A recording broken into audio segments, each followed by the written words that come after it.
Assalamualaikum warahmatullahi wabarakatuh. Salam sejahtera bagi kita semua. Salam Om Swastiastu, Namo Buddhaya, dan salam kebajikan. Selamat datang di podcast pertama kami. Di sini kami akan berbincang mengenai nilai-nilai aneka dalam lingkup aparatur sipil negara atau ASN. Nah, sebelumnya perkenalkan dulu, kami adalah calon ASN di Kementerian Dalam Negeri. Ada saya, Agung Sito Prabowo dari Dinas Pendidikan Kabupaten Grobogan. Kemudian Mas Aditya Murti Aji Prakoso dari Sekretariat Daerah Kabupaten Grobogan. Dan Mbak Davina MH Mujiah dari Dinas Pendidikan Kabupaten Pekalongan. Bicara tentang aneka, sebenarnya apa sih pengertian aneka?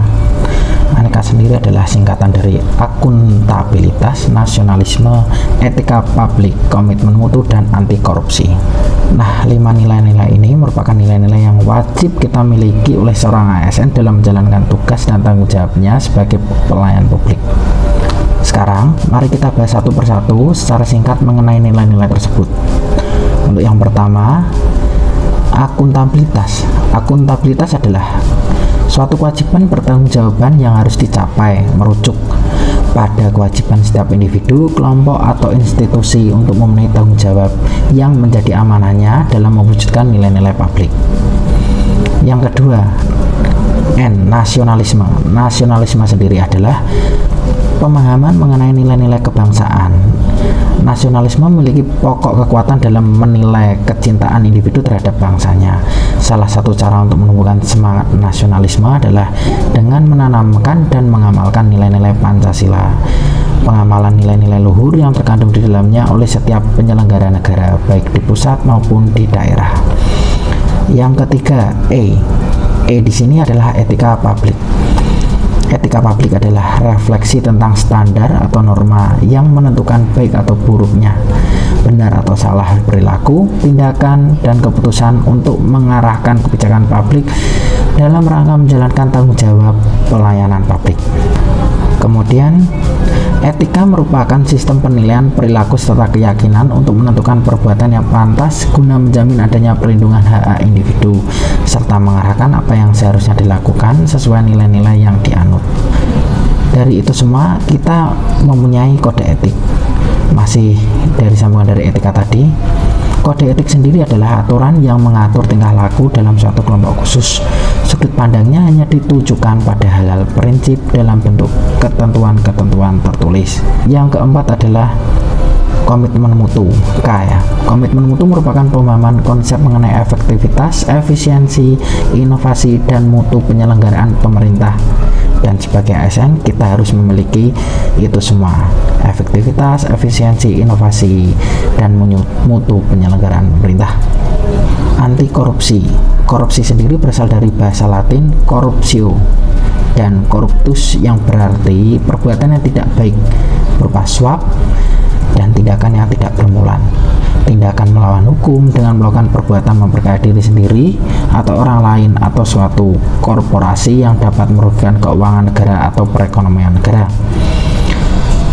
Selanjutnya, untuk menanamkan nilai-nilai aneka tentu saja dibutuhkan usaha dan kegiatan yang bisa mendorong ASN untuk memahami dan mempraktekannya dalam lingkungan kerja. Tidak hanya di lingkungan kerja, di lingkungan sehari-hari juga. Selanjutnya, saya ingin bertanya sama Mas Aditya Murti. Mas Aditya Murti, apa sih yang bisa kita lakukan dalam hal tersebut? Pemahaman dan penerapan nilai-nilai aneka itu bisa kita lakukan dengan mengikuti apel pagi. Dengan kegiatan apel pagi tersebut, kita dapat memahami nilai-nilai dasar aneka seperti bentuk tanggung jawab terkait akuntabilitas. Kegiatan tersebut juga bisa menjadi sarana untuk saling silaturahmi karena terjadi pertemuan antara rekan kerja yang misalnya berbeda bagian sehingga muncul sikap rasa saling menghormati dan bersilaturahmi. Dan tentunya apel pagi itu bisa menjadi cerminan sikap disiplin bagaimana kita menaati peraturan yang berlaku di lingkungan kerja. Pemanfaatan teknologi juga bisa digunakan untuk menerapkan nilai-nilai dasar aneka, misalnya dalam pelaporan surat pertanggungjawaban kegiatan, di mana kita butuh transparansi, butuh tools yang bisa digunakan untuk mempercepat atau mempermudah pekerjaan yang sifatnya administratif. Hal itu berkaitan dengan kecepatan kerja di mana akan lebih efektif dan efisien. Misalnya, surat pertanggungjawaban kegiatan yang biasanya terkendala oleh hilangnya atau tercecernya data-data dukung kegiatan tersebut dapat diminimalisir atau ditekan kesalahannya dengan melakukan scanning dan penyimpanan secara cloud, sehingga akan mempermudah akses dimanapun dan kapanpun oleh siapapun.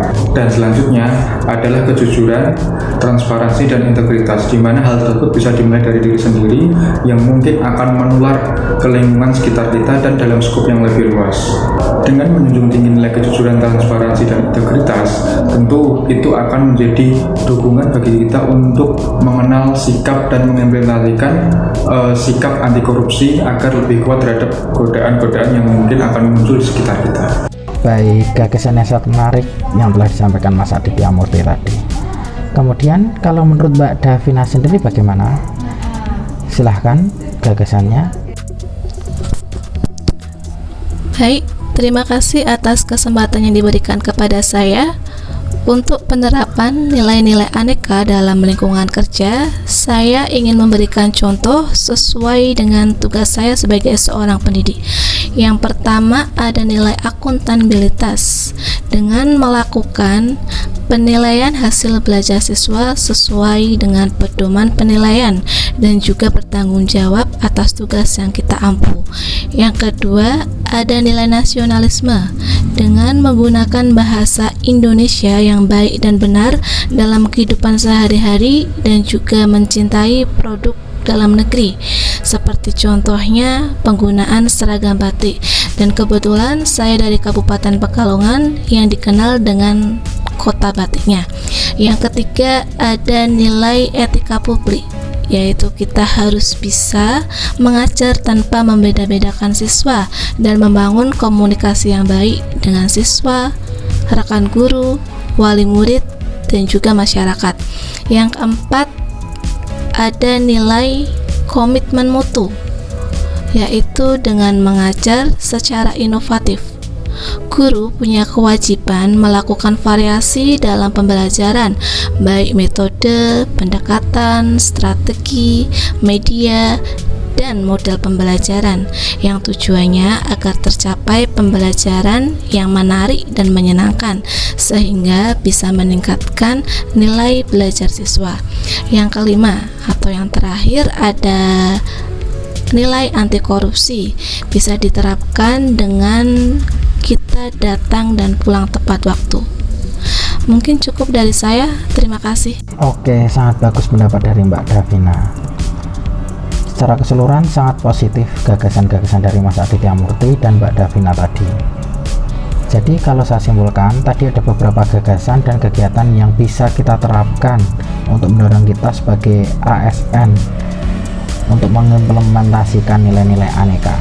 Misalnya tadi yang disampaikan Mas Aditya Murti mengenai surat pertanggungjawaban kegiatan, di mana setiap kegiatan butuh transparansi karena sering hilangnya surat itu, dan untuk meminimalisir kesalahan, kemudian Mas Aditya melakukan inovasi scanning berupa data digital, di mana data digital itu akan tersimpan secara baik.